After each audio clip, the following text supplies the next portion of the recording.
सुप्रिया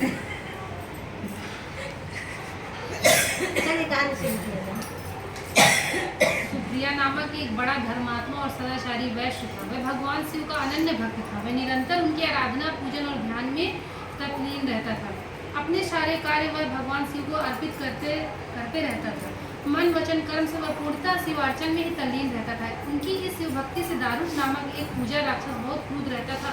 उसे भगवान शिव की पूजा किसी प्रकार से भी अच्छी नहीं लगती थी। वह निरंतर इस बात का प्रयत्न किया करता था कि उस सुप्रिया की पूजा अर्चना में वह हमेशा विघ्न पहुंचाए। एक बार सुप्रिया नौका पर सवार होकर कहीं जा रहा था। उस दुष्ट राक्षस दारुक ने यह अवसर देखकर उस नौका पर आक्रमण कर दिया।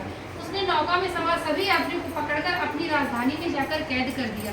सुप्रिया कारागार में भी अपने नित्य नियम के अनुसार भगवान शिव की पूजा आराधना करना कभी नहीं भूलता था। वह अन्य बंदी यात्रियों को भी शिव भक्ति की प्रेरणा देने लगा।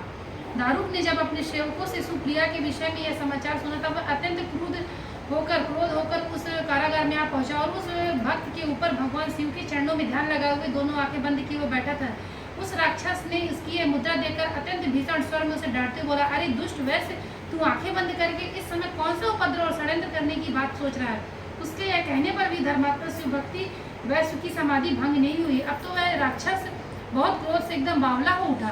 उसने तत्काल अपने अनुचर राक्षसों को सुप्रिया वैश्य तथा अन्य सभी बंदियों को मार डालने का आदेश दे दिया। सुप्रिया उसके इस आदेश से जरा भी विचलित और भयभीत नहीं हुआ। वह एकनिष्ठ भाव से शंकर भगवान की आराधना करता रहा। अन्य बंदियों की मुक्ति के लिए भगवान शिव को पुकारने लगा। वह अपने साथ साथ और सब बंदियों की मुक्ति की पुकारने लगा। उसे यह पूर्ण विश्वास था कि मेरे आराध्य भगवान शिव जी इस विपत्ति से मुझे अवश्य ही छुटकारा दिलाएंगे।